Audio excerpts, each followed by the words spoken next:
आपने कभी न कभी ब्लॉकचेन, बिटकॉइन और क्रिप्टो करेंसी जैसे नामों को ज़रूर सुना होगा। लेकिन क्या आपको पता है कि ये वर्क कैसे करता है और इसका वास्तव में काम क्या है या फिर इसका डेवलप कैसे हुआ? जो आज पूरी दुनिया में इतना ज़्यादा फ़ेमस है, इतना ज़्यादा ट्रांज़ैक्शन हो रहे हैं। आज एक बिटकॉइन की कीमत लगभग $100,000 हो गया है। तो ये कैसे हुआ और आज अमेरिका के राष्ट्रपति डोनाल्ड ट्रंप इसको कैसे सपोर्ट कर रहे हैं या फिर कैसे बना, कौन इंसान बनाया और बनाने वाला इंसान इस दुनिया से गायब कैसे हो गया और ये दुनिया के लिए क्यों डिजिटल करेंसी आई?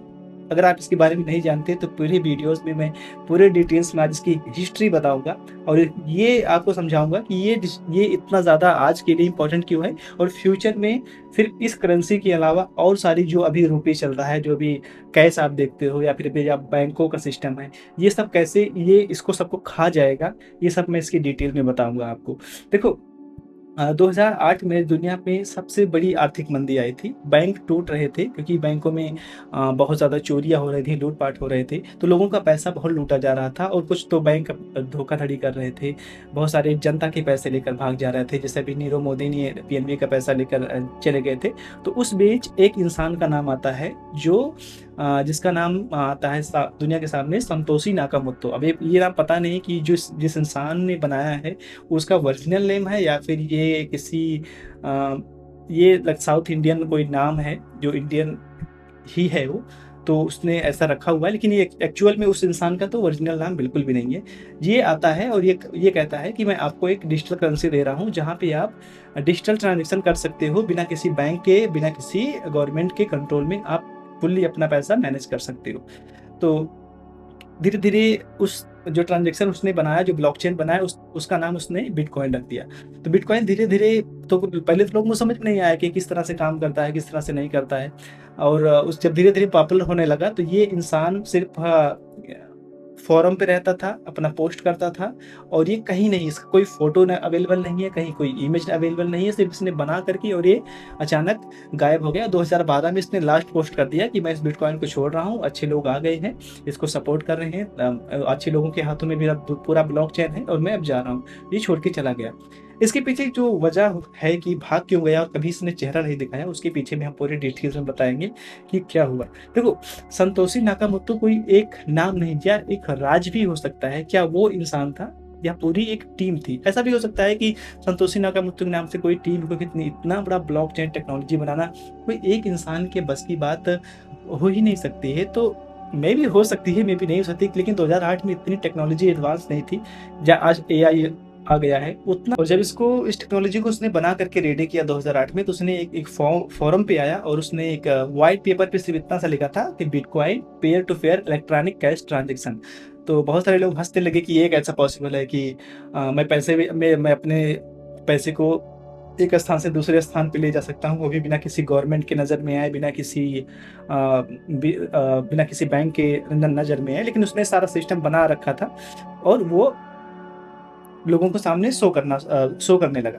तो मैं आपकी इसके पीछे जो ब्लॉकचेन टेक्नोलॉजी है, कैसे काम करती है, मैं इसको थोड़ा एक कहानी के माध्यम से आप लोग को बताऊँगा। ये फॉर एग्ज़ाम्पल्स, आप एक नदी के किनारे हो और आप कुछ चाँदी लिए हो और नदी के दूसरे उस पार आपका घर है। आपको तैरना नहीं आता लेकिन आपको जाना है, तो एक सपोज़ करो कि एक नाव है। नाव में जो है, नाव के इस तरफ कोई एक लोग खड़े हुए हैं। वो आपको नहीं जानते हैं, ना आप उनको जानते हो। नाव का अपना एक सिक्का चलता है, यानी कि वहाँ पे एक सिक्का है। तो क्या करते हो कि आप जो है वो चाँदी जो है वो उनको दे देते हो और उसके बराबर में वो है, उसकी वैल्यू के अनुसार वो आपको सिक्के दे देते हैं। मान लो जो नाव में ही चलता है, जो नाव के आस-पास ही रहता है। तो आप क्या करते हो कि नाव पे बैठ जाते हो और नाव पे बैठ जाने के बाद दूसरी ओर जाते हो। तो मान लो कि यहाँ पे आपका आपका चाँदी चलता है, तो मतलब यहाँ पे इस तरफ आपका रुपए, मान लो डॉलर है, तो उस तरफ आपका रुपए है। लेकिन जैसे-जैसे आप जाओगे तो दूसरी तरफ जो है, नाव के जो दूसरी तरफ किनारे पे खड़ा हुआ है, उस सिक्के की कीमत जो उस नाव का सिक्का है, इस तरफ इस कंट्री के अनुसार उसकी कीमत होगी और उस तरफ उस कंट्री के अनुसार। तो जब वहाँ पे जाते हो तो वहाँ पे दूसरा आदमी खड़ा होता है और दूसरा आदमी को वो जब आप सिक्के दोगे दोगे तो वो मान लो अगर रुपए लेकर खड़ा है तो वो आपको रुपए दे देगा और आप लेके चले जाओगे, सिक्के उसे दोगे। तो इसी तरह से ब्लॉकचेन टेक्नोलॉजी भी काम करती है कि अगर आपको चाहिए कि मान लो कि किसी एक देश से में आपका मान लो कि 20,000 करोड़ रुपए आपके पास है। अगर आप बैंक के पास जाते हो तो बैंक कम से कम उसमें 2% 3% ट्रांजैक्शन फीस ले लेता है। फिर जाके दूसरे देश में वो ट्रांसफ़र करेगा दूसरी करेंसी में। फिर करेंसी कन्वर्जन बहुत सारे तरीके आते हैं। लेकिन ब्लॉकचेन टेक्नोलॉजी ऐसा कुछ नहीं है। ब्लॉकचेन टेक्नोलॉजी पे जाओ, बिटकॉइंस है, बिटकॉइंस आप खरीदो। मान लो कि मैंने 20,000 करोड़ की बिटकॉइन खरीद लिया। मान लो मैं यूएस में रहता हूँ, मैंने 20,000 करोड़ की बिटकॉइन खरीदा और मैं इंडिया में आकर के 20,000 करोड़ की वही बिटकॉइन बेच दे रहा हूँ। ठीक है? तो जितने रुपए में हमने खरीदा था वो उसकी वैल्यू यहाँ पे उस रुपए में है, तो उसको मैं बेच दे रहा हूँ, तो मेरा पैसा आ गया। यानी कि अब हमें किसी बैंक वगैरह की ज़रूरत नहीं और कोई पूछेगा भी नहीं कि आपका पैसा कहाँ से आया, किस तरह से जा रहा है, इसमें किसी का कंट्रोल नहीं होता। लेकिन जब ये करेंसी आई तो अचानक पूरे बैंक लोग भड़क गए, क्योंकि उनका पूरा सिस्टम ही इसी पे चलता है, टैक्स पे पूरा सिस्टम चलता है, बैंक भी पैसे लेते हैं, गवर्नमेंट भी पैसे लेती है। तो अगर ऐसा हो गया तो बहुत बवाल हो जाएगा। 3 जनवरी 2009 को बिटकॉइन का पहला ब्लॉक माइनिंग हुआ, जिसमें ये लिखा था कि जीनियस ब्लॉक। इसका इतना मकसद होता है कि ये टेक्नोलॉजी बैंकिंग सिस्टम के खिलाफ है।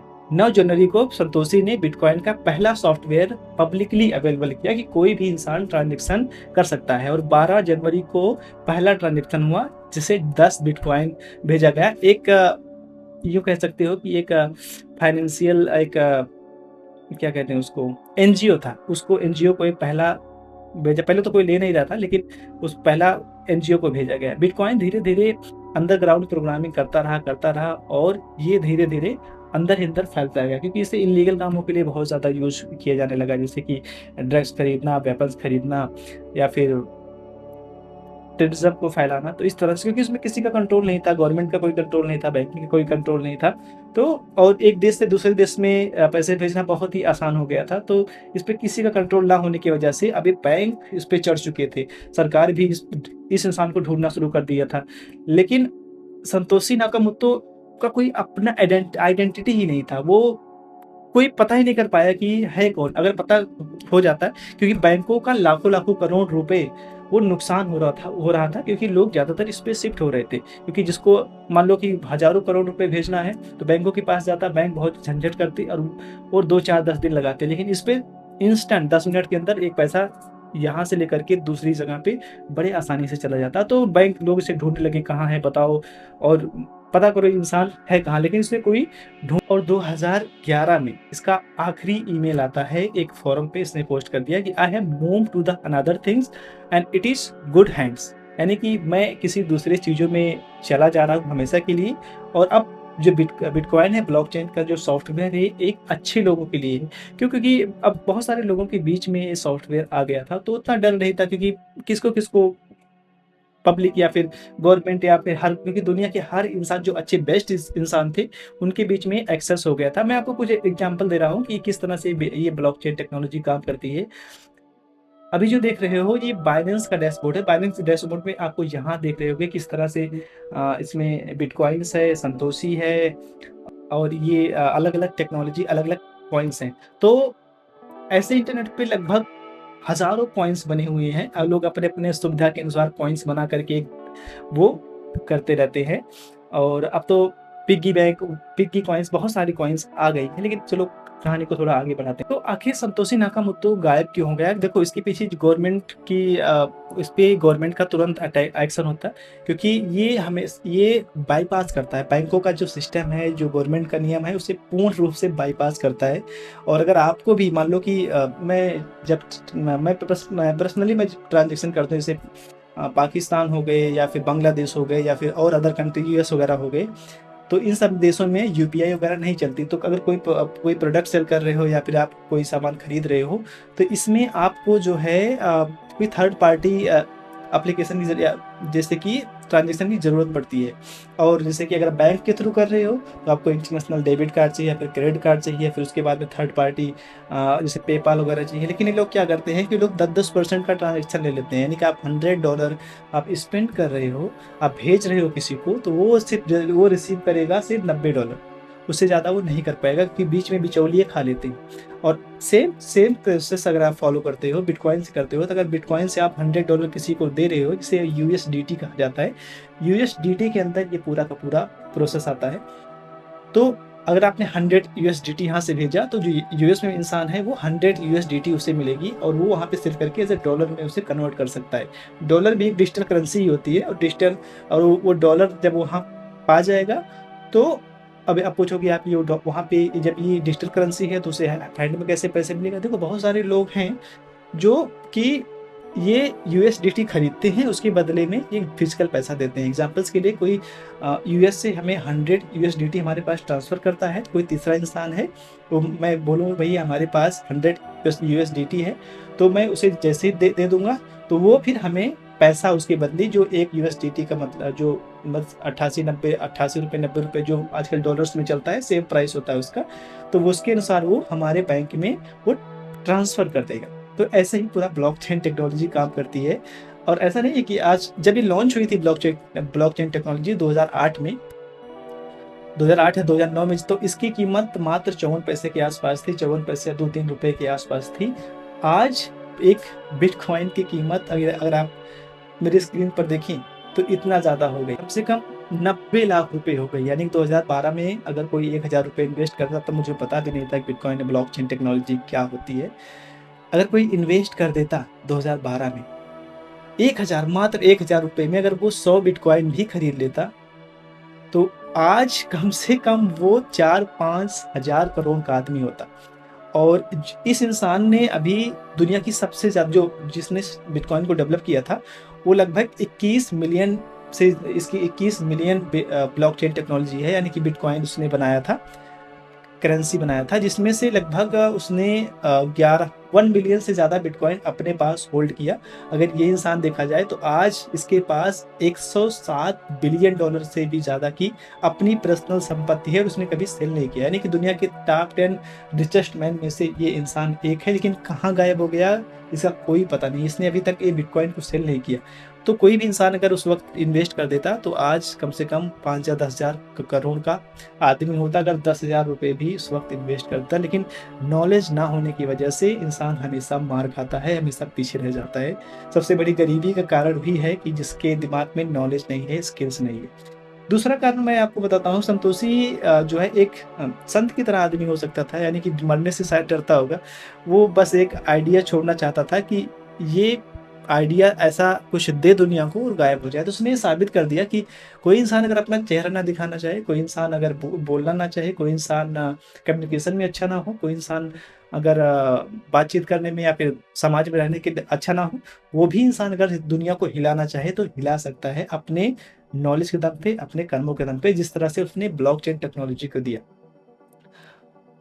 और जितने भी लोग आज इस दुनिया में हैं, चाहे कोई भी अथॉरिटी हो जाए, चाहे गवर्नमेंट की, चाहे इंडिया की कोई हो जाए या फिर बाहर की कोई, उसको आज तक कोई इंसान ढूँढ ही नहीं पाया कि वो बनाने के बाद गायब कहाँ हो गए। यानी कि कोई नाव बना दे और नाव बना के छोड़ दे नदी में, कोई बस लोग यहाँ से वहाँ जाए, यहाँ से वहाँ जाए, लेकिन उसका कोई मालिक ना हो। तो आज ब्लॉकचेन टेक्नोलॉजी पूरी दुनिया में ऑपरेट कर रही है, उसका कोई आज ऑफ़िशियली कोई मालिक ही नहीं है और वो ऑपरेट करती जा रही है। बहुत सारे सॉफ्टवेयर हैं, बहुत सारी चीज़ें आज आ गई हैं, जहाँ पे अपना-अपना लोग काम करते हैं और इस तरह से ये चेन टेक्नोलॉजी काम करती है। अब हम बात करते हैं कि ब्लॉकचेन टेक्नोलॉजी आने वाले फ्यूचर में आपको अगर इन्वेस्ट करना चाहते हो तो करना चाहिए या नहीं? या फिर आपको ये वर्क कैसे करेगी? देखो, ब्लॉकचेन टेक्नोलॉजी बहुत ज़रूरी चीज़ है और फ्यूचर में इसी का ट्रांज़ैक्शन होगा। जैसे आप पेपाल आप कर रहे हो, आप जो है फ़ोन पे करते हो, यूपीआई करते हो, लेकिन इसमें बैंकों का हाथ होता है, बैंक देखती है। तो उसी तरह से हर जगह पे एक क्यूआर लग जाएगा, जहाँ पे आप बिटकॉइन के एप्लीकेशन से इस क्यूआर कोड पे अपने, जैसे आप फ़ोन पे का एप्लीकेशन ओपन करते हो या आप पेटीएम को ओपन करते हो, तो बिटकॉइन आप ऐसे स्कैन करोगे और जितना का सामान रहेगा उतना बिटकॉइन दे दोगे। उससे क्या होगा, अभी कोई मर्चेंट है, मान लो पेटीएम का मर्चेंट है या फ़ोन पे का है या फिर गूगल पे का है, वो लोग 2% 3% उससे चार्ज करते हैं और हर एक ट्रांज़ैक्शन गवर्नमेंट के आँखों के बीच में रहता है। वो आँख उठाए देखती रहती है। गवर्नमेंट को पता होता है कि ये दुकानदार 1 लाख का ट्रांज़ैक्शन कर रहा है, कि 10 लाख का कर रहा है या 50 लाख का कर रहा है। लेकिन जब कोई बिटकॉइन से अपना ट्रांज़ैक्शन करेगा तो पूरा का पूरा उसके पास कंट्रोल होगा। ना उसकी गवर्नमेंट को कुछ पता लगेगा, ना वो किसी अथॉरिटी को पता लगेगा। ना किसी बैंक को पता लगेगा, तो सारा पैसा उसका होगा और वो वही बिटकॉइन उठा करके वो जाके मर्चेंट से सामान खरीद लेगा। बिल्कुल ऐसे जैसे आपके पास एक नोटों की गड्डी हो और आप जाके चुपके से कोई ज़मीन खरीद लो, कोई जायदाद खरीद लो, गवर्नमेंट को पता ना चले और आपकी हो जाए। तो इसी तरह से ये काम करेगा। और और ये अगर इन्वेस्टमेंट करना हो, क्योंकि ये चीज़ें लिमिटेड बनती हैं। जो 21 मिलियन बिटकॉइन बनी थी शुरू-शुरू में, आज वो लिमिटेड है। अब उससे ज़्यादा कोई एक भी बिटकॉइन ज़्यादा नहीं बनी है, तो लिमिटेड होने की वजह से मार्केट में इसकी डिमांड बढ़ती जा रही है।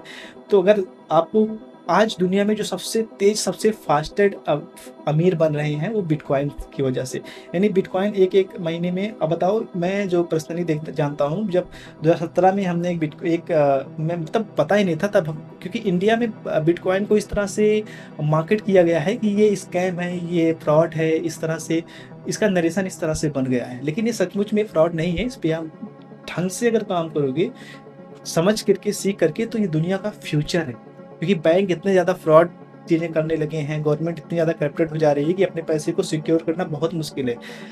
आप बैंक में अपना मान लो 20 लाख रुपए रख दे रहे हो, तो कोई गारंटी नहीं है कि बैंक कब लेकर भाग जाए। लेकिन आप 20 लाख रुपए का एक बिटकॉइन खरीद ले रहे हो या फिर आप कोई भी करेंसी खरीद ले रहे हो, तो वो कभी नहीं जाएगी, क्योंकि वो इंटरनेट पे है और उसका एक कोड मिल जाएगा, आपका अपना अकाउंट रहेगा, उसको आप कभी भी फ्यूचर में बेचोगे। और ऐसा नहीं है, जितना ज़्यादा लोग उसमें इन्वेस्ट करेंगे, आज आपने मान लो कि 100 रुपए के अनुसार आपने 20 बिटकॉइन खरीद लिया, 20 करोड़ आपने लगा दिया, तो आने वाले 10 साल में उस 20 करोड़ की कीमत हो सकता है 200 करोड़ हो जाए, हो सकता है 500 करोड़ हो जाए। तो इससे ज़्यादा रिटर्न ऑन इन्वेस्टमेंट कोई भी बैंक, कोई भी बिज़नेस नहीं दे पा रहा है। तो जिसकी वजह से बिटकॉइन में इन्वेस्ट करना बहुत ही ज़्यादा लाज़मी हो गया है। तो आपके ऊपर है, मैंने आपको सब कुछ सारी चीज़ें बता दी, तो अगर आप चाहो तो आप कर सकते हो, क्योंकि ये फ्यूचर है और इससे आप भाग नहीं सकते। क्योंकि आने वाले समय में आप नहीं पढ़ रहे हो, तो आपके बच्चों को तो ज़रूर पढ़ना होगा 100%। ओके, तो यहाँ तक आपने वीडियो को देखा। इसका पार्ट 2 में लाऊँगा कि बिटकॉइन में कौन